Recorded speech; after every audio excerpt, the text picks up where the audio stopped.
There we go. All right. Well, welcome everyone. This is the third of what we had programmed for 10 steering committee meetings for the Southeast Harris County Subregional study.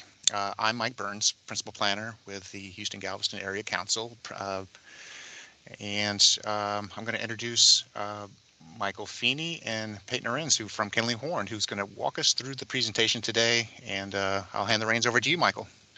Great. So we'll just go through a real quick introductions of who's here and not. We'll review the goals and metrics just for a couple minutes, just to remind everyone.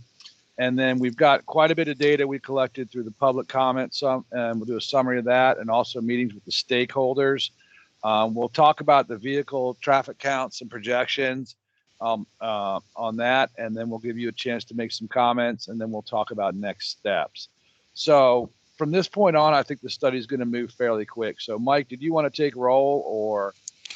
Yeah, let's just go down the list there if that's okay, and just make sure that we have everybody here that, well, everybody knows each other here. So if let me do that. Let me just run down. Is Bruce Mann on the call? Yes, good afternoon. Thanks, Bruce. And Brian Brown, Harris County? Present. Chad Berg from Economic Alliance? Here. And Donald Buaku from City of Houston Public Works? Yes, I'm here. Thank you. Thank you. Jeffrey English from TxDOT? Yep, here. Thank you. Catherine Parker from Gulf Coast Rail District? Yes, I'm here. I don't believe Ken Fickus is here yet. So I'll go to Milton Raymond from Precinct 2. And I don't see him on the call. So Benny Bowles.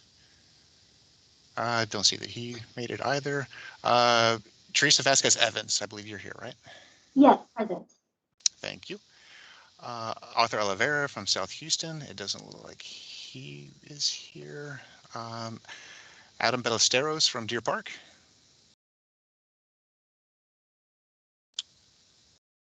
And I don't see him on here. Sarah Benavides from Pasadena. It doesn't look she made it here just yet. Lloyd Smith from Harris County. Brian, he's your alternate, so I think we're good there. And Sharon Moses Burnside. Present. Nice to meet you. I don't think we've met just yet. So Michael, that's the role. All right, Peyton, you want to move ahead?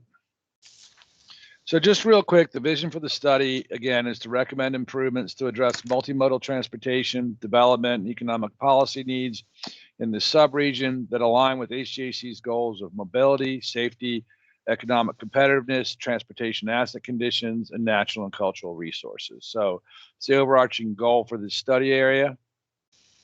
If you want to click on down, Peyton. And then down here, we're measuring, these are the more measurable goals we're working on right now. So mobility, we're looking in terms of connectivity gaps, multimodal connections. We're also looking at some more standard traffic engineering, for lack of a better term, measures of effectiveness, volume to capacity ratios, levels of service, travel times. Safety, we're looking at changes to crash rates to the positive and reducing the number of conflict points. Again, economic considerations, connectivity is a big one, cross-section, and the impact of these in the study area, also travel time and delay and stops, particularly for freight travel. Maintenance, we're looking at the potential pavement cross sections and conditions, and funding and policy, and then truck routes, and then natural and cultural resources. We're trying to improve the air quality out there, measuring that by emissions, delays, stops, and also minimizing any potential impacts to the improvements we're recommending. So those are the more measurable, quantifiable goals, whereas the vision is a statement. And everyone should be familiar with those. And then move on to the next one, Peyton. So we had a series of stakeholder meetings in addition to the public meetings. They were meetings in this format, also with the HGAC Engage tool, where these stakeholders could drop pins. And we looked at them, and a lot of what we heard was safety concerns, multimodal concerns in terms of sidewalks. Also, some representatives from the ADA and Universal Accessibility community wanted improvements. And then public right-of-way, perhaps using that for bicycle and pedestrian facilities, multi-use paths on bayou and creeks. Constructability and fundability. Hey, you want to click one more time, Peyton? There's a little animation in there. And then the ability of the improvements to be implemented. People have heard a lot of things over the years, a lot of studies, and they want to see what we recommend has a chance to be implemented. And also, as far as transit, some connections to Metro Next facilities. So this is an intersection, I think it's Spencer Highway and Underwood. So if you click again, Peyton, so you can see from the surface, it's got a mix. So here we've got on one corner of the intersection, substandard ADA, you've got poles in the way. There's no landing pads. These are the kind of things people are talking about. This is the northeast corner of the intersection, I think. And it's a Walgreens where a lot of people be going to. If you click again, Peyton, here's something with no ADA, and they put poles in the middle of that old primitive sidewalk, all in the same intersection. Click one more time. Here's something where they built the ADA, but there's no sidewalks connecting to it. So these are the types of multimodal things we're hearing. When you're out of your car, it's not there. And then Peyton, one more time. And then you have a brand new development that has everything you want. It's got the ADA facilities at the corner. It's got illumination, and it's got a sidewalk connection. So we're hearing a lot of this and seeing a lot of this out in the field. It's a mix of good and bad conditions throughout there. So go on to the next one, Peyton. So when we talked to the public safety stakeholders, they talked about intersection improvements addressing congestion at priority intersections. And that's something we're in the process of developing those improvements right now. A lot of focus on managing truck traffic and truck routes. There's an above average percentage of trucks in the area. And where there are truck routes, we want to make sure people are staying on them. A few comments on hazardous material transport, oversized vehicles, and then a lot of people talked about the at-grade rail crossings out there in the study area. And then a few of the police talked about pedestrian crossings of major streets. You have some wide cross sections like Fairmont, other ones with high speed, and they think it needs to be treated better for pedestrians where there are pedestrians to cross those streets to access grocery stores or residential development. So this was some of the public safety type stakeholders, what we heard, whereas the previous one with more mobility was more municipal stakeholders, city managers, city engineers. Peyton? The school and residential stakeholders, and it was primarily school people, but and with them doing their busing, they talked about less delay and improved mobility and more reliable travel times to get the kids to school on time. We heard a lot of comments about the 225 corridor, and we listened to them. And Jeffrey, we'll transmit those comments to you and TxDOT, even though we're focusing on off TxDOT facilities or off freeway facilities. We didn't want to let them not make their comments, so we'll pass them on to you. A lot of comments about the Beltway 8 225 interchange, and then some comments on pedestrian safety, which is a common theme around here, and then air quality improvements as well. Some people have some concerns. Next one, Peyton. And we talked to some industrial and business stakeholders, and couple of the big focuses were at-grade rail crossings. There's just some substandard at-grade rail crossings in the area. The infrastructure is old, some of it's missing, so they wanted to improve the at-grade rail crossings and also capacity improvements for some of the facilities out here. The petrochem and other industrial manufacturers talk about problems around shift change or when the petrochems do turnarounds. And then some also, excuse me, some comments on the area to the northwest about access to the Manchester neighborhood. And we're actually going out in the field tomorrow to do some more looking at that. Peyton? Michael, before you move on, looks like Bruce Mann has his hand up. Do you want to? Sure, Bruce. Yeah, so mine was actually back to the first couple of slides. I think you got from the vision, and then the next slide, you talked about mobility and then safety as goals. And I would probably put safety first and then mobility. We can reorder them. Again, they're all equal. No goal is more important than the other. But safety. When we go through some of the comments, Bruce, you'll hear that safety and congestion were the top two, but we can put safety first. Yeah. Thanks. All right, Peyton. Yeah, Mike, if you could tell me, if you could pay attention to the hands for me, that'd be great. So then this is the public comments we're going to go into in the detail here in a minute, but the key takeaways from the public meeting and the other public comments through the survey and the interactive tool. As far as congestion, people talked about intersection delay at key intersections, and also quite a bit of comments about accessing the freeways and frontage roads on Beltway 8 and 225. So we have those comments mapped. Jeffrey will send them to you. The mobility comments and multimodal were primarily pedestrian in nature. There are areas where people are walking, access to grocery stores, pharmacies, neighborhoods, and the sidewalk infrastructure is hit or miss is what we heard. And then the pavement condition was a common one too throughout the study area, that the pavement condition contributes to safety issues and delay issues. When you do have the capacity, you're slowed down by more pavement conditions out there. We heard some comments, requests for public transportation, primarily with respondents from the city of Pasadena and San Jacinto College, also with the comment on how do we fund this. So we're going to be talking to Ken Fickus with Harrison County Transit and Metro about that. And then more than a couple comments too is how can we ensure the recommendations get built and what's the time frame for the improvement. So people want to have input and they would like to see some things get built early. They realize bigger price things will take a while to get the clearances and funding, but they want to see some stuff get built, which is good because so do we. So that was a high level view. I'm going to click to the next one, Peyton. So we had through the tool, we had 291 visits to the site, and then 50 visits to the public survey. And we're going to go through some maps where some people dropped some pins, as we call them. They actually geographically located some issues and put some comments in there through the HGAC tool. So this is a summary of all of them. So we're going to go through one by one, but Bang the Table is the software tool that we use, that HGAC uses for it.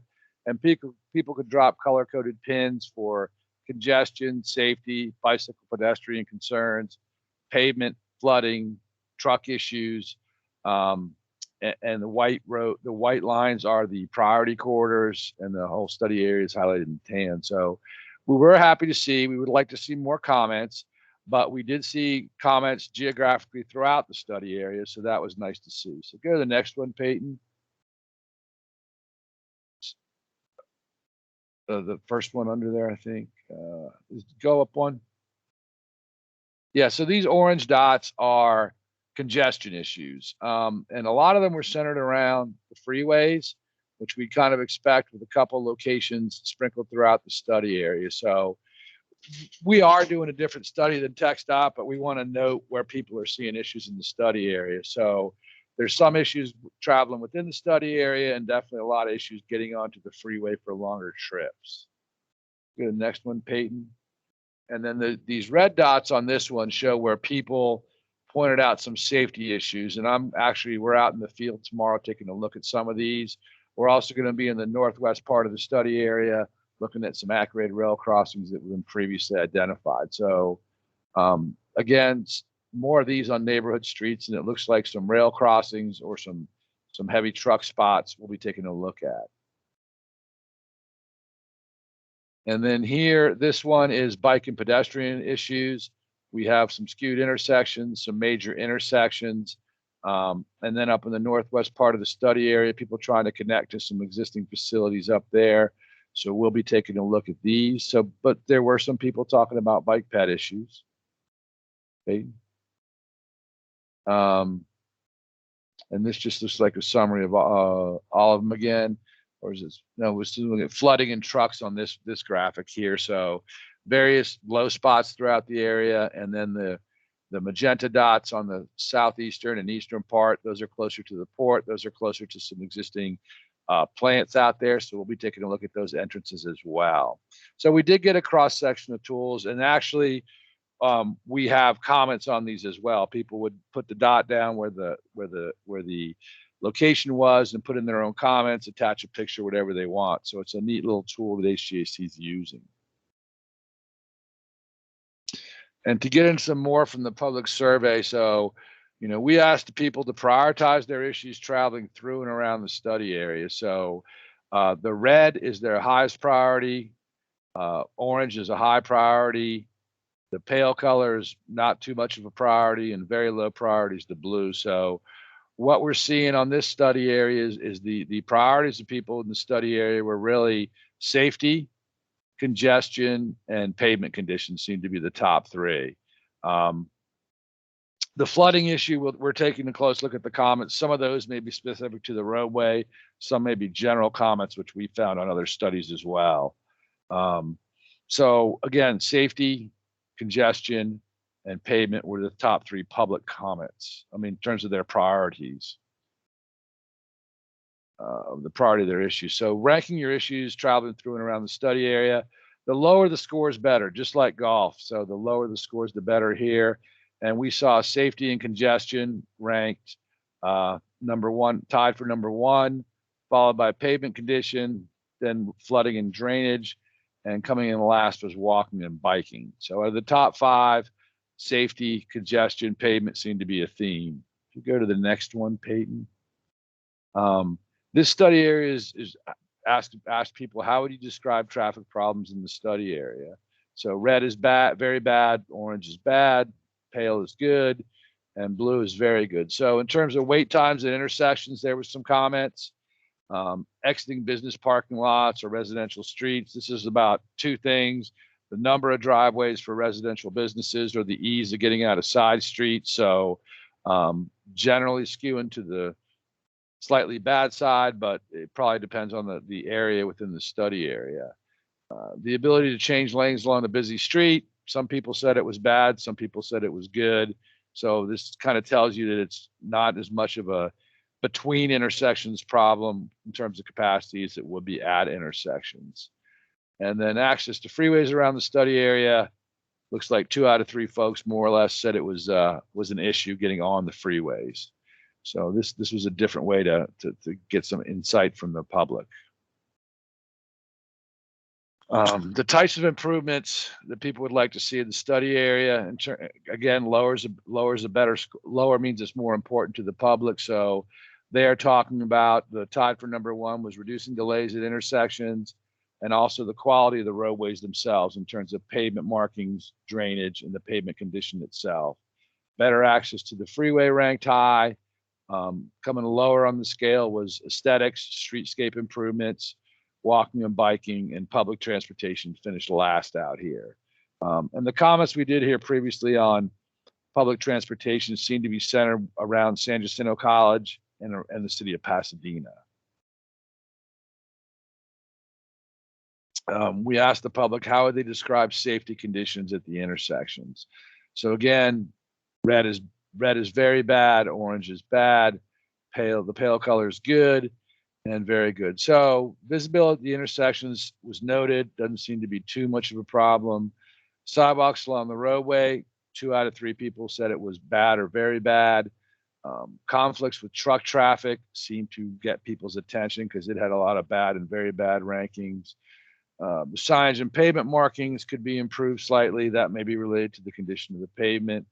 The comment on bike lanes are passed along roadways, bad and very bad, took the day.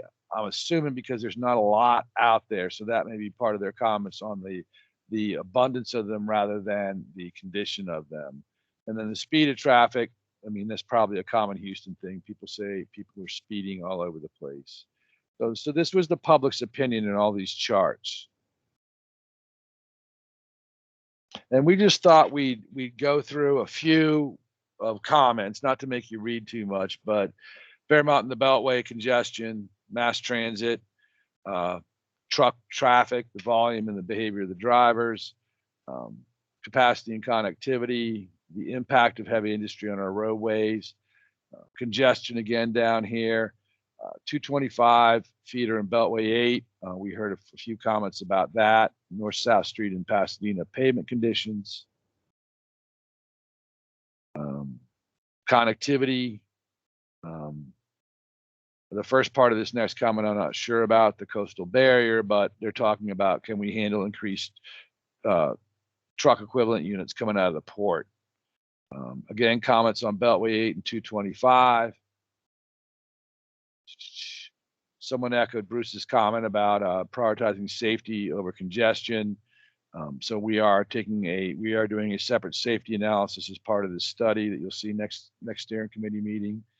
And then people talking about redevelopment in old downtown Pasadena. So those were some of the comments, just to let you know what the public was saying, just to let you know what some of your peers, in a sense, what the stakeholders were saying too, because they're some of your department heads and key figures within your various organizations and cities out there. Wanted to go through the traffic counts that we collected. We collected 107 turning movement counts at 107 different intersections, AM and peak period ones. I'm not going to bore you with a million numbers here. We did a number of 24-hour counts along roadway sections, vehicle classification counts, the percent truck, heavy truck, all that. We made some adjustments to them. We had a slight impact from COVID, so we looked at some historical counts over the last 10 years and compared them to what we were collecting and made some slight adjustments to the volumes upward. A lot of the business and schools are back, not 100%. So we bumped things up a little bit to adequately reflect for that. And we're going to be comparing those to text dot counts. We'll be coordinating with Mr. English on that. Go to the next one, Peyton. So this is just showing you where the volumes were. The bigger the dot, the bigger the volume at the intersection or the roadway section there. So we have a pretty good coverage, counts ranging up to 30,000 vehicles per day on some of your arterials and more. So you can see where the traffic was. Go to the next one. Same thing here again. We looked at AM peak hour, where your heaviest intersection total entering volumes were. I'm sure some of this is not a surprise to people there, but we have some intersections with a fair amount of traffic in them. And then we did the same thing for the peak hour. It's generally the same intersections with a few minor changes. So we have some significant traffic in the study area we're examining. We'll go to the next one, Peyton. It probably shows it better. This is a little tool that that we've used. It's through HGAC's data. It's an activity center. So the way to look at this is these flows show you where traffic's going from and to. If it's a dark circle with a tan center, you have more traffic leaving than coming to it. If it's all tan, you have mixed traffic in and out. And then the bottom one is you have more incoming than exiting traffic. So it's kind of interesting. So what you'll see to the northwest in the city of Houston, you're seeing more people coming to work than are leaving the study area. And that's where the employment centers are. You see Pasadena, San Jacinto area, having some people travel to them for work. And Deer Park and LaPorte are also, with the plants, are attracting more trips to the area than are leaving the area in the peak hours, which makes sense. People will travel a ways for a good refinery job. So these are some of the tools that we're using to look at travel patterns within the study area. And this is a neat, if you haven't played around with HGAC's Activity Center tool, it can be quite interesting. Next one, Peyton. So we're going to talk about projected traffic volumes, and this is where I'd like some input from the steering committee. We'll ask you during the comment section. We're relying on HGAC's travel demand model, which relies on all the cities and counties within the area, providing them with demographic forecasts, number of jobs and things like that in the future. And just to give you an example, we took Spencer Highway and Fairmont Parkway, picked 3 spots along them. If you go to the next page, Peyton. And we looked at the growth over the 2020, call that existing, 2030 near term, and then 2045 is the long-term growth. And what we're showing is some areas show a slight growth, some areas show no growth. And we're wondering what you think about that. And some areas show a decline in traffic. So you need to illustrate that better if you go to the next page, Peyton. So when we look at these, this is from the HGAC model. The key point is down at the bottom. We're looking at overall predicted between 2020 and 2030 growth rates of 0.4% per year. The Houston area as a whole has seen high traffic growth. So my question to people on the steering committee representing the county, the cities, various entities is, does this seem reasonable to you that you would have over the next 10 years less than 1% traffic growth a year? It's a more developed area than the outlying parts of Houston. There will be some development, redevelopment, and infill. So if we go to the next one, Peyton, the model is also showing the same thing between 2020 and 2045 down to 0.3% per year. Personally, I was expecting a little more growth than this. Don't let my single person's, one guy's opinion reference you, but I'm curious if people on the steering committee, what you think the growth potential is over the next 10, 20 years in the county, in this section of Southeast Harris County, in terms of average annual percent traffic growth.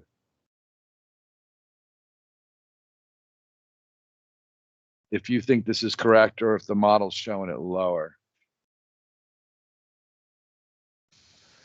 Yeah, Mike, this is Brian Brown from Harris County Engineering. I personally, I would think that it might track short of the regional average, but this seems a bigger delta than I would have expected. I don't know that tells you exactly what I think it should be, but it does feel a touch light, in my opinion. Okay. What are you seeing? What are you guys? Go ahead, Bruce.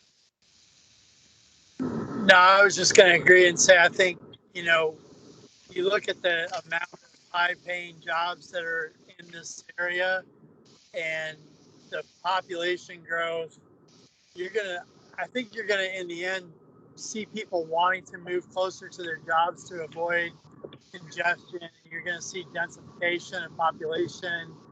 And, how soon that happens, I don't know, but I think it's going to push that number higher than what you have.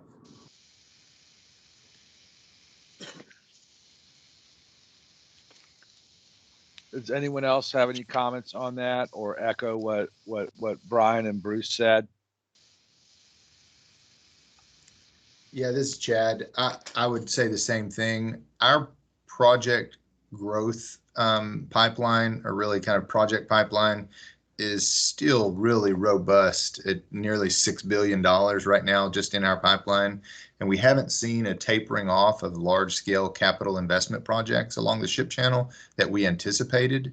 A few of them got pushed back through COVID, but that seems to have passed, and we're back to really a pretty robust kind of 3 to 5 year projection for continued capital investment in the region. So, I mean, I think that's going to continue to drive not only population growth, but truck traffic growth throughout the region as well.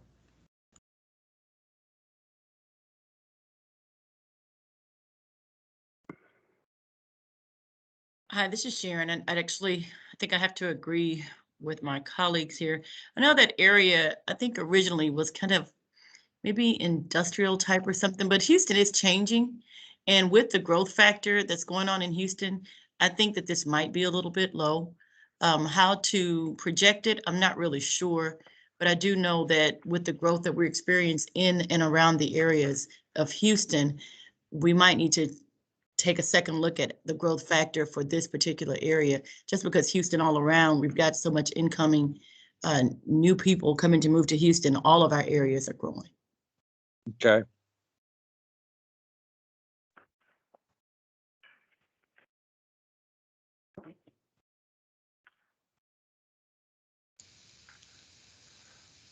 Michael, could I ask if Adam Ballesteros of Deer Park or if Teresa Evans from LaPorte may have anything to offer on these statistics? I agree with what my colleagues have said. We only see the traffic going up. So, Is there a standard growth rate that, say, LaPorte uses for traffic impact studies or anything like this? no, we're kind of behind. We're about to go through a major comp plan update, so we would have that information, but we don't have it right now. But that's something we'll be looking at. All right, thank you. Since I know Brian Brown's technical background, I'm going to ask Brian if he could come up, tell me what his personal crystal ball says for the near term and long term growth rates percent wise. Well, it's a guess certainly, but I would put it above 0.5% a year. Maybe 0.6 or something like that, I think would be more realistic. Mike, if you have your traffic counts in a layer file, send them over to me and I will take a look. We just updated our level of service study countywide and are in the unincorporated portions of the county. I can take a look at what growth rates they assumed on that and maybe tell you what the delta is on what our traffic group is thinking at least. Peyton, will you make a note to do that? Yeah, we'll do it. And and sorry to pick on you, Brian, but it's all good. We thought they were low, and there's a number of factors that can go into this. The model is only as good as the information supplied to it. So we're taking the second look at certain traffic analysis zones with the HGAC modelers, and they're also taking a look at a couple inputs to the model. I'm not criticizing anyone, and I don't want it just to be Kimley Horn alone, us few people who do this kind of work's opinion. We thought it was kind of low, so we're asking the question. And if the consensus here is it is a little low, we're working with the HGAC technical experts, and we'll see if there's a reason for it being low. So I wouldn't expect it to grow like Waller or Liberty County is going to grow, because parts of them are starting from open fields, so the percent will be much higher. But this just caused me to do a second look at it, and we are, and this happens frequently on projects. So, hi, this is Sarah with the City of Pasadena. Yes. Hi. So I just wanted to give a little input on that. So in this area of Pasadena, actually in the whole city of Pasadena itself, we're pretty much built out. There's not much undeveloped land. If anything, it would be redevelopment, which most of that is in the area north of Spencer. The only thing we have in large acreage still undeveloped in this area would be what's down Red Bluff, south of Fairmont. And all of that tends to be going industrial or light industrial, a lot of warehousing. So where we don't see a big growth in your typical commute residential type, we would see an increase in truck traffic is what we would see in this area. That's great feedback, because I had that question too. How much is, you're not going to have only high-rise apartment buildings put in here that would dramatically increase the number of trips. A lot of the redevelopment is industrial manufacturing, so it'll be some truck traffic. So what we're going to do is we're going to send the counts over to Brian, like we talked about. We're working with HGAC's modeling team. We're looking at the traffic analysis zone inputs and a couple things. So we'll see where the number comes out. But we just wanted a chance to review this with the steering committee to see what their opinions were too. This is Adam from Deer Park. I don't know if they can see my message on there, but I know there's a lot more people working from home, my wife included, and so a lot of her and her accounting team, they are working from home, so that probably takes maybe 10% of her staff off the site, and they're probably going to be working remotely from now on just due to the production they're doing. But I know that one thing that I'd seen before in the past and also, by the way, I agree with everything Sarah said. What Deer Park's nearly built out, we're in the same situation for redevelopment. But I know that the way Google Maps creates some of their information for sort of there's going to be a slowdown in traffic is based on cellular phone data. And so they capture that data somehow through an agreement, or I'm not sure what it is. But that's how they're saying, hey, there's going to be a traffic stop, is because they have a bunch of phones that are in a car that aren't moving in a certain direction. And so that's how they're able to generate that. I'm not sure if that's how HJC is getting some of that data. That was a very interesting diagram that you showed, or flow chart. Yeah, these are these are longer term projections, Adam. So what it does is without getting too technical, there's a model and it takes the inputs of projected population and projected employment. And if you think about it, population produces trips from your house, from your apartment, and then jobs, whether it's office or industrial, attract trips, and it assigns them to the network. So these were longer term projections. But Okay. but thank you for that input about it being nearly you and Sarah. I mean, being, most of your stuff seems like it's built out, so it would just be some parcels and then some redevelopment is what you're saying? Yes, sir, correct. And so a lot of that's just Deer Park. We're just trying to get people in and out. On a project that I did about a year ago we had to follow some haul trucks out. I'd seen haul trucks come all the way from 225, went down East Boulevard, Genoa, Red Bluff, Space Center. I mean, they were doing everything they could to avoid getting on Beltway or to get to some other areas. But not only that, those were our vehicles, but I just saw a huge amount of plant traffic there. So I know that they specifically have quite a few contractor parking lots. And so just like you said, when some of those capital improvements are occurring, their contractor parking lots are overflowing and they're letting out everybody at those hours of their rotation. But I know that's what's generating a lot of that, is that the capital improvements they're doing requires contractors to be physically present on site. And there's nobody there that's doing a ride share or anything. And they're typically driving a gigantic truck from some far off land to come here for that work. I have helped out a couple refineries in my day with turnarounds, so I know about how many thousand interesting people come down on a daily basis. So, hi guys, this is David Go, HGC Modeling Group, and I have been working recently on another project, and I find minor issues with Southwest I-45 actual way lanes. I rewrite the model. So if you guys want, I can send you the new projections for the entire region for the year 2045. So hopefully the traffic volume can improve a little bit from previous version we gave you. I can give you the new data today. That'd be 2045. great. That'd be great. And we're working with Megan and Chris over there too. So make sure they're in the loop. It'd be fantastic. Yeah, and thanks for that. I definitely don't ever disagree with somebody who's running a model, because they have more of that information. I'm just kind of sharing a few anecdotes of things that I've experienced or seen, and I'm certain there's the vast majority of the cases what your model is inputting. So.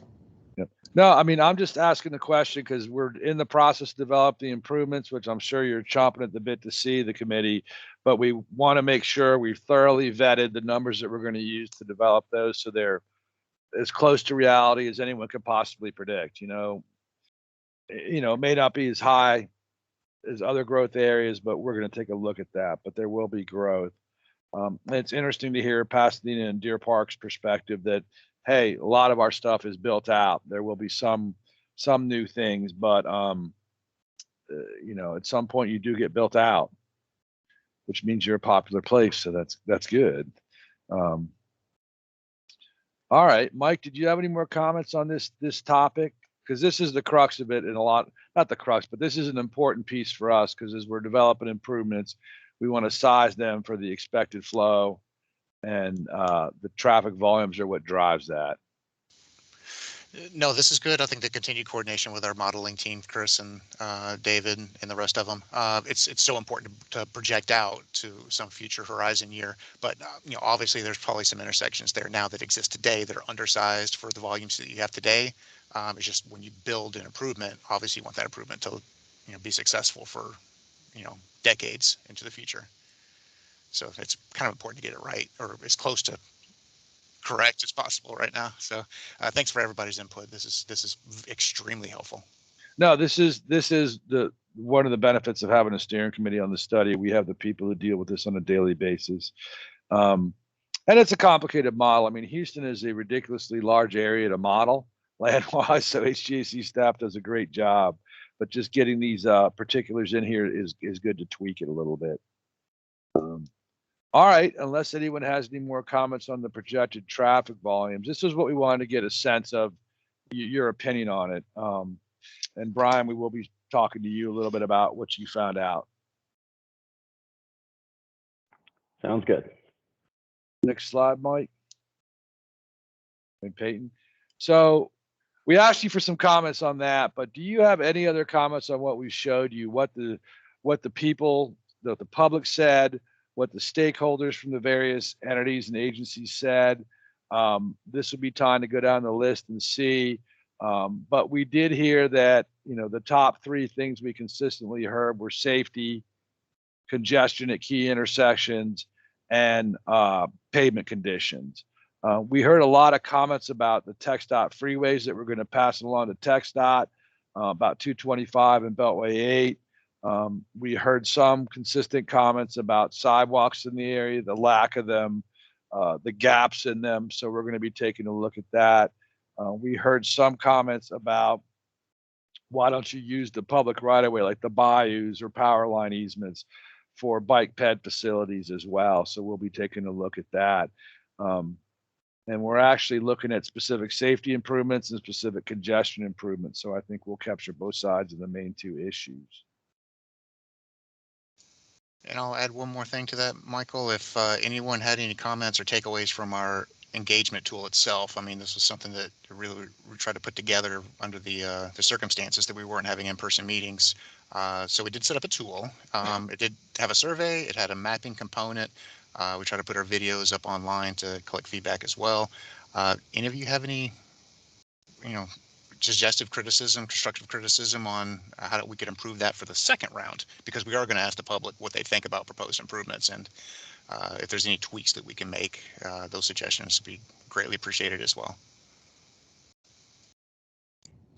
Has it ever been, and I'm sure it's thought about, but proposed as far as to have like a central park at and do, like, I don't want to say a ride share, but the plants would do some equivalent to that? Because just as Sarah was saying, the vast majority of that traffic that's traveling through Deer Park and Pasadena, they're just trying to get to their location. So it comes at the expense of my residents frequently calling me and saying, hey, I'm waiting 2 minutes here to cross an intersection.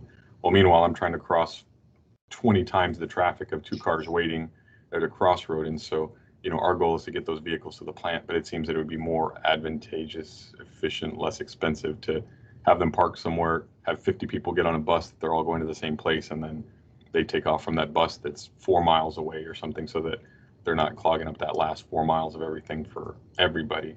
That's probably less expensive for land acquisition, eminent domain, things of that nature.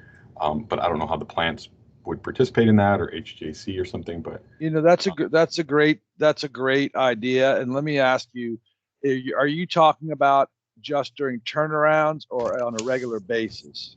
And I'm no traffic expert, and so whatever you guys think would certainly be. I'm asking you, were you thinking that we're working on? No, we're going to take a look at it, but it's a great solution. I have done it. I used to do a lot of work down in Texas City. I have done that for turnarounds. When you can find vacant land, the workers park over there, they badge into security, and they're bussed into the plant. I have never tried that. It's interesting. We can go talk to a couple of the plants to see if they would buy. You would need plant buy-in for that on a regular basis, and you would also have to have some conversations with the unions based on my experience. So, but we can take a look at it. That's a great idea. Because I know in the past, from my experience with mining, we've done the same thing. So we would be at a mine 50 miles away, and instead of us generating 200 cars on the way to the mine, 50 people would get on a bus. And also the other thing, the advantage of that, gives you an hour to sleep. I enjoyed it back then. And so you're getting paid an hour to sleep on a bus each way. That's not bad.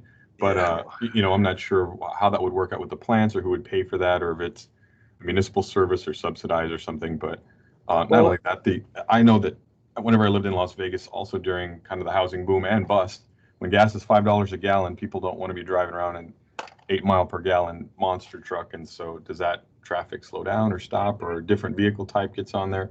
Does that even matter with the gas price? Like I said, there's a number of variables to think about. and I did some work for the LNG plants going in over in Louisiana, and that's exactly how they do their construction crews for those couple of years. Is they rent apart, they find the space and they put everyone on a bus, and it reduces it's a safety improvement with less cars going through some intersections, and it also is a major congestion improvement. We'll explore that. That's a fantastic idea. Patent pending, everybody.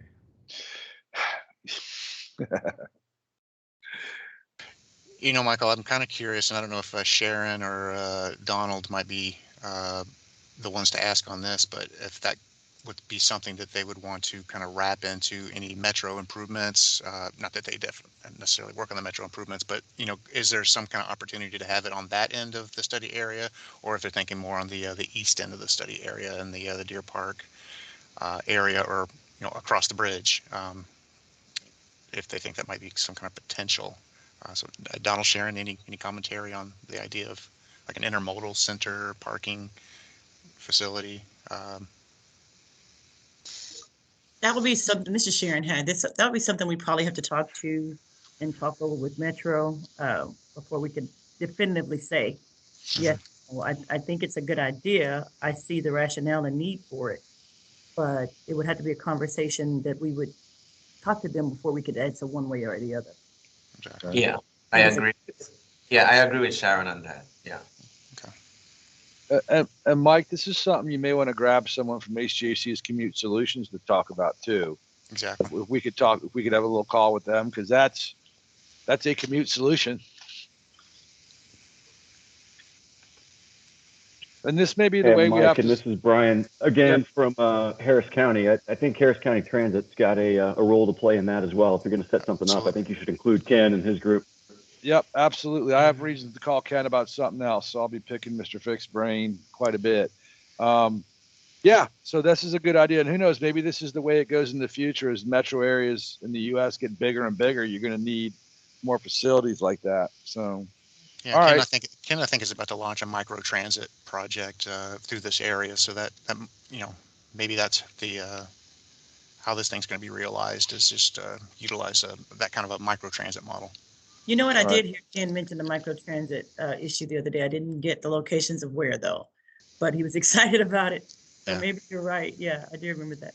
Yeah, I think it's on the other side of the ship channel, on the north side, but I'm going to have to go back and double check that map. But Ken's the one to bring into this conversation, I think. I think unfortunately he was just unable to make this meeting, but we can follow up with him. Yeah, this is Adam again. So back to when you guys were talking, it got to me thinking about my experience with Las Vegas. So everything from City Center being built to Bellagio, Wynn, and things of that nature. They had put parking garages in the rear of those facilities because in the past everybody was accessing it from the front, and so when you have all those employees trying to get into the front of the parking, I mean, you have your regular Las Vegas Boulevard travelers, everybody trying to get into everywhere, and it's just so once they did that, it seems things are pretty much predominantly the strip is for visitors, viewers, things like that, and everybody else that's staffing those facilities is coming in from behind there. You don't quite have that same thing, but you do have this incredible density of everybody trying to reach a certain place at the same time through shift changes. And so I don't know if they have some example of that through NVDOT, but that might be something that's very, very similar to what we're experiencing. And I have no experience with it, just other than the anecdote I just shared. Well, amazingly enough, our new transportation director for HGAC is from the Las Vegas area, so maybe we can pick his brain a little bit on this. And we have an office out there that has actually done quite a bit of work, so we'll talk to them.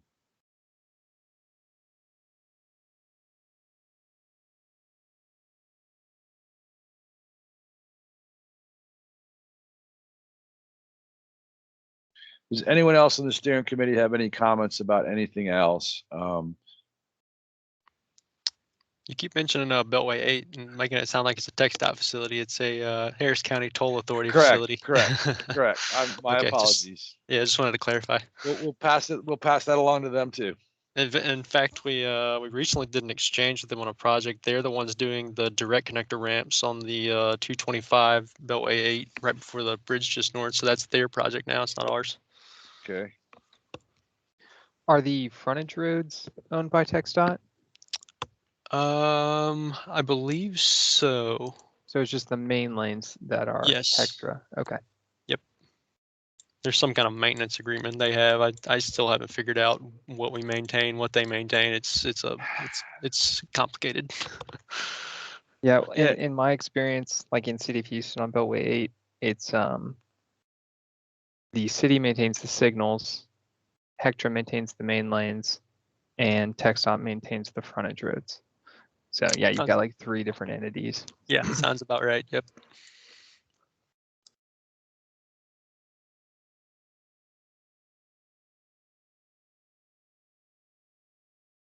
Any other comments? Because we can move on to next steps.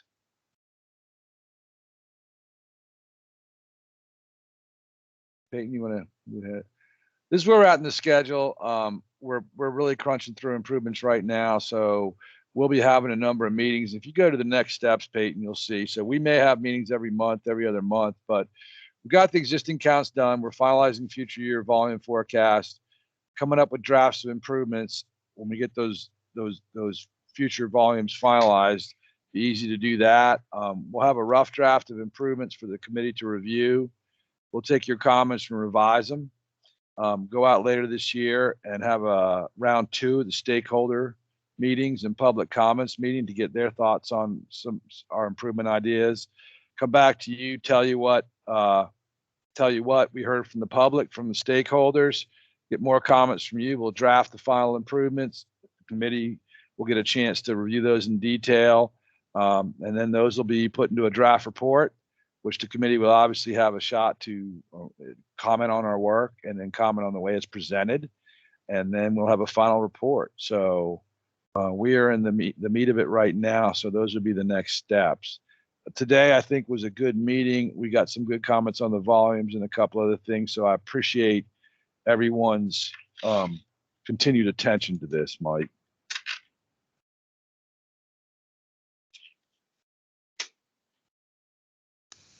And then Peyton, go to the next slide.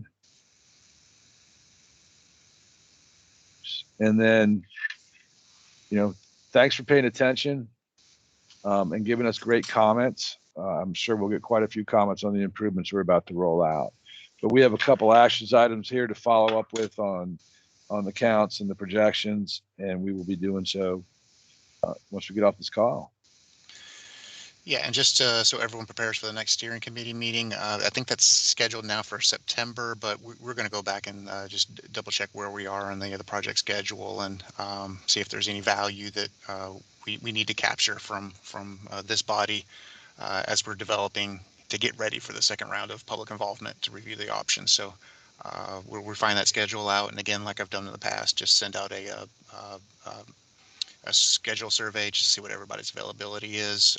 Obviously, not everyone's going to be available in the same day and time, but we'll try to make it work and follow up with folks just like Ken Fickus, who couldn't make it today, but we'll follow up with him after the meeting.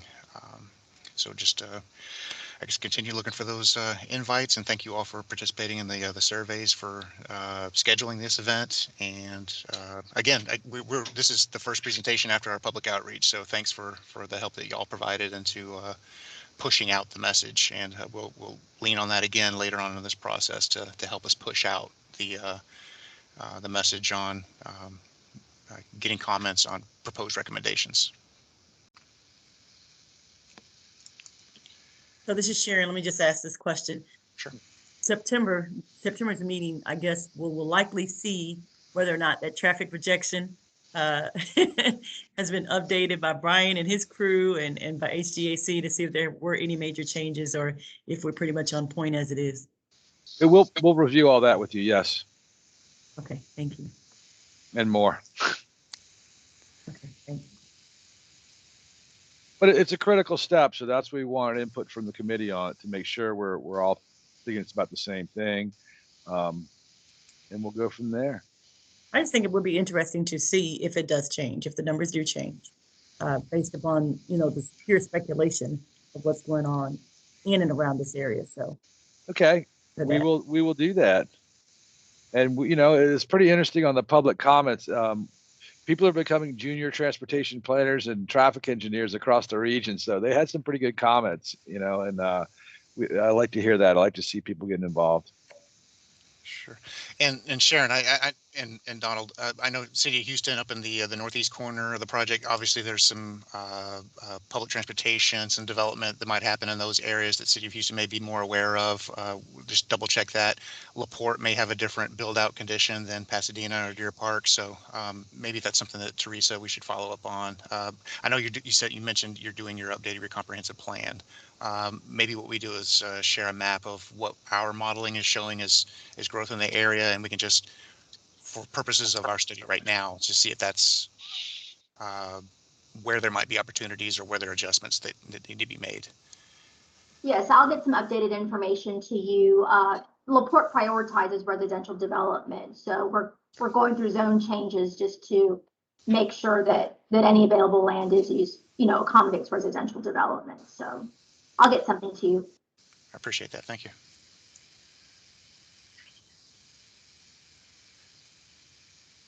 All right. Well, Michael, I think that's all that we were going to use this meeting for. And again, I thank everybody for the comments, and thank you for running everybody through the presentation and everything. It's a lot of information that has to be synthesized and into. Well, thanks to everyone. There's some valuable comments we got today. So thanks again to everyone for participating.